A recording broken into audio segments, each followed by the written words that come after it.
Assalamualaikum warahmatullahi wabarakatuh. Perkenalkan, nama saya Ladia Zafira. Saya sebagai moderator untuk memandu presentasi pada kelompok 2 kelas PMP 3B yang berjudul Pengelolaan Tanaman Menghasilkan. Adapun anggota-anggota yang berjumlah 14 orang.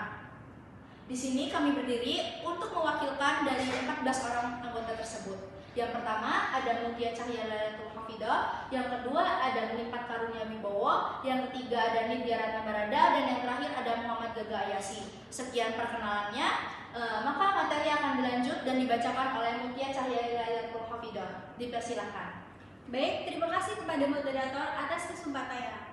Baik, di sini saya akan membacakan tentang pengertian kelapa sawit. Kelapa sawit atau Elaeis guineensis adalah tanaman perkebunan yang berasal dari Afrika Barat yang merupakan tanaman terpenting di Indonesia yang memiliki nilai produktivitas tertinggi. Tanaman ini menghasilkan minyak kelapa sawit yang digunakan untuk sebagai bahan industri, kosmetik, makanan, atau bahan bakar nabati lainnya. Yang selanjutnya adalah tanaman kelapa sawit memiliki beberapa fase pertumbuhan. Yang paling penting adalah tanaman menghasilkan atau TM. Tanaman fase menghasilkan atau TM ini adalah tahap ketika tanaman mulai menghasilkan produktivitas buah kelapa sawit. Biasanya sawit menghasilkan pada fase ini pada usia 30-36 bulan atau 2,5 atau 3 tahun. Pada tahap ini, buah kelapa sawit sudah dapat dipanen secara berkala untuk menghasilkan sumber produksi utama. Yang selanjutnya yaitu pengendalian TM atau tanaman menghasilkan. Jadi di sini TM memiliki 4 cabang, yaitu yang pertama pemupukan, terus hama dan penyakit, pengendalian gulma, pruning, dan pemanenan. Jadi pemupukan yaitu kegiatan memberikan unsur hara atau nutrisi kepada tanaman yang membutuhkan. Pada kelapa sawit sangat berpengaruh pada hasil, yaitu tentang pemupukan. Jadi fungsi pemupukan yaitu ada 3, seperti membantu tanaman tumbuh optimal.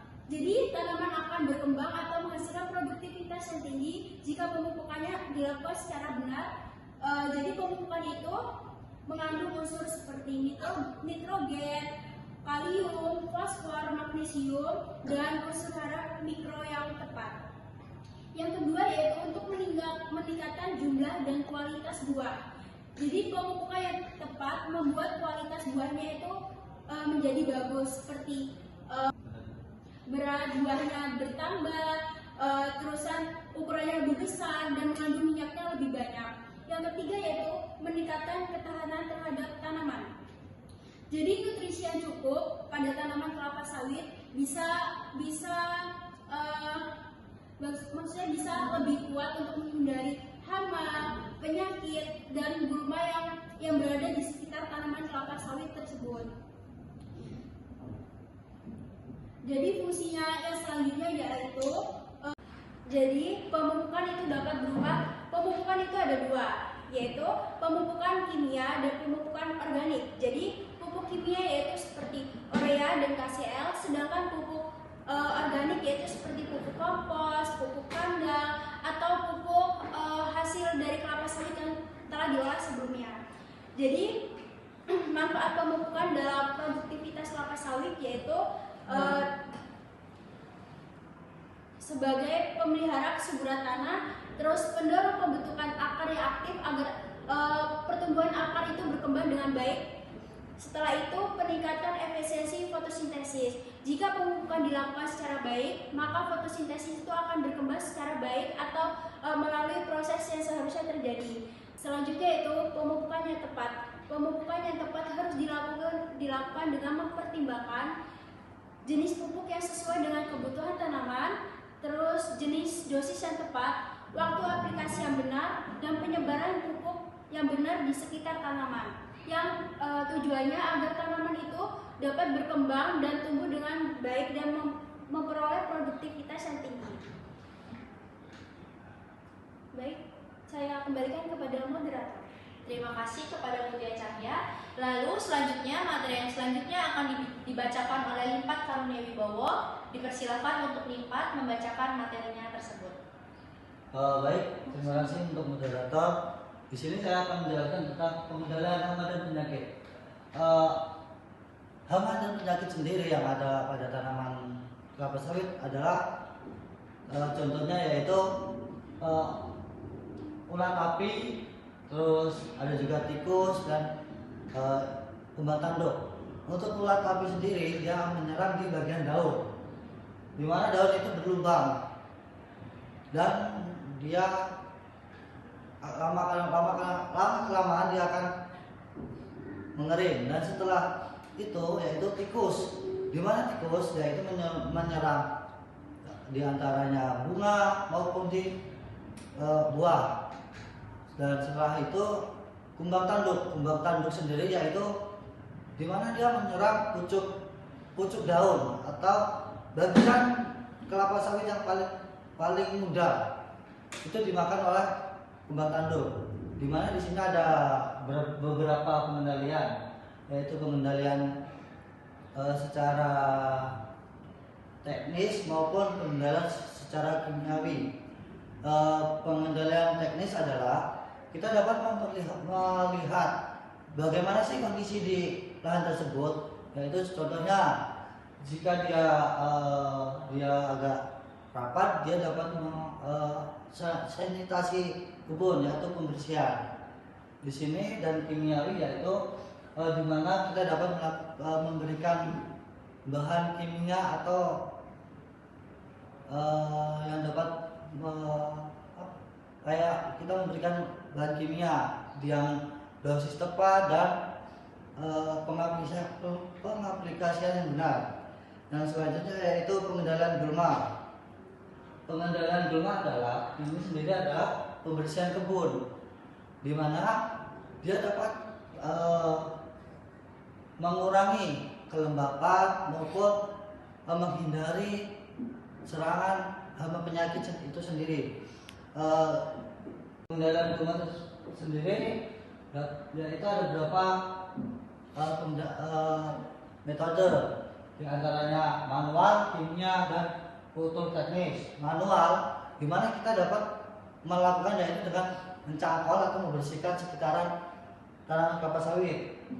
Yang kedua, kimia, di mana kita dapat menggunakan bahan kimia, di antaranya kayak pestisida. Itu kita dapat menyemprotkan bahan itu ke tumbuhan tersebut atau gulma tersebut. Dan yang terakhir itu kultur teknis, yaitu menggunakan alat seperti alat pangkas rumput dan kayak pembajakan di sekitar di sekitar tanaman kelapa sawit. Dan sekian presentasi saya kembalikan ke moderator. Baik, terima kasih kepada Limpat. Selanjutnya materi akan dibawakan oleh Nindya Rana Barada. Nindya, dipersilakan. Terima kasih kepada moderator. Saya akan menjelaskan tentang pruning dan pemanenan. Pruning adalah proses pemangkasan atau proses pembersihan pelepah pada tanaman kelapa sawit. Proses ini dilakukan bertujuan untuk membersihkan pelepah atau memotong pelepah yang sudah rusak. Proses ini dilakukan dengan cara mendodos. Pruning atau pemangkasan ini dilakukan dengan bertujuan untuk memangkas atau memotong pelepah yang sudah rusak atau yang sudah tua. Proses ini dilakukan untuk mempermudah proses pemanenan, mempermudah pembersihan kelapa sawit. Nah, proses ini juga meningkatkan kesehatan tanaman.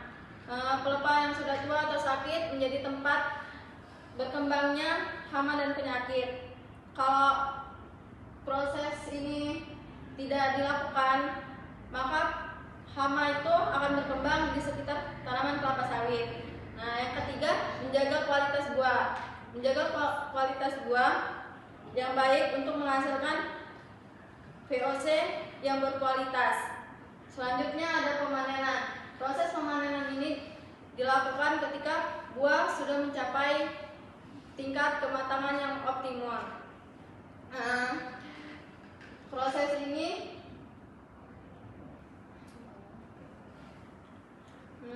tujuan proses pemanenan. Tujuan ini dilakukan untuk menjaga kualitas minyak kelapa sawit yang disebut dengan VOC. Buah yang dengan optimum, kandungan minyaknya maksimal sehingga menghasilkan kualitas yang baik. Yang kedua, mencegah kenaikan lemak pada tanaman kelapa sawit. Buah kelapa sawit dibiarkan terlalu lama atau terlalu matang akan membuat fermentasinya menurun atau kualitasnya menurun. Yang ketiga, menjaga kualitas dan kuantitas buah. Proses ini dilakukan penanaman yang dapat memaksimalkan atau memastikan tanaman tidak memiliki kerusakan atau penyakit pada tanaman kelapa sawit. Sekian presentasi dari saya. Saya kembali pada moderator. Baik, terima kasih kepada Lydia Lanatanada. Selanjutnya materi yang terakhir yaitu akan disampaikan oleh Muhammad Gagayasi. Kepada Gaga dipersilakan. Oke, terima kasih kepada moderator atas waktu yang telah diberikan. Baik, di sini saya akan menjelaskan kesimpulan. Baik teman-teman semuanya, dari materi yang telah dipaparkan oleh teman-teman saya, kita dapat beberapa poin penting, yaitu pengelolaan tanaman menghasilkan kelapa sawit tentu saja sangat berpengaruh terhadap produktivitas yang dihasilkan oleh tanaman itu sendiri. 4 poin penting yang telah dijelaskan oleh teman saya, yaitu pemupukan. Pemupukan sangat penting dilakukan karena agar tanaman kelapa sawit tumbuh dengan optimal. Tentu saja itu harus didasari oleh 3T, yaitu tepat waktu, tepat dosis, dan pemupukan itu sendiri harus didasari oleh 3T, yaitu tepat dosis, tepat jenis, dan tepat sasaran.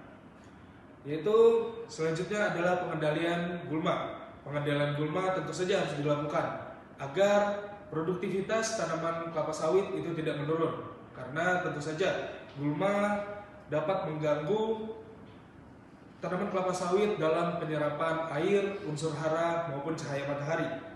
Yang ketiga, pengendalian hama dan penyakit. Hama dan penyakit tentu saja sangat mengganggu dalam pertumbuhan tanaman kelapa sawit. Dan yang terakhir yaitu pruning dan pemanenan. Dan yang terakhir yaitu pemangkasan atau pruningan dan pemanenan. Pemangkasan tentu saja harus dilakukan agar saat pekerja melakukan pemanenan, pelepah tidak mengganggu dalam proses pemanenan yang dilakukan oleh pekerja. Cukup sekian kesimpulan yang dapat saya berikan. Saya kembalikan ke moderator. Baik, terima kasih kepada Gaga atas kesimpulannya. Sekian presentasi dari kelompok 2 kelas PPP 3B. Maaf bila ada salah perkataan ataupun yang disampaikan materinya tidak lengkap. Mohon maaf. Sekian dari saya sebagai moderator. Saya pamit undur diri. Saya akhiri. Wassalamualaikum warahmatullahi wabarakatuh.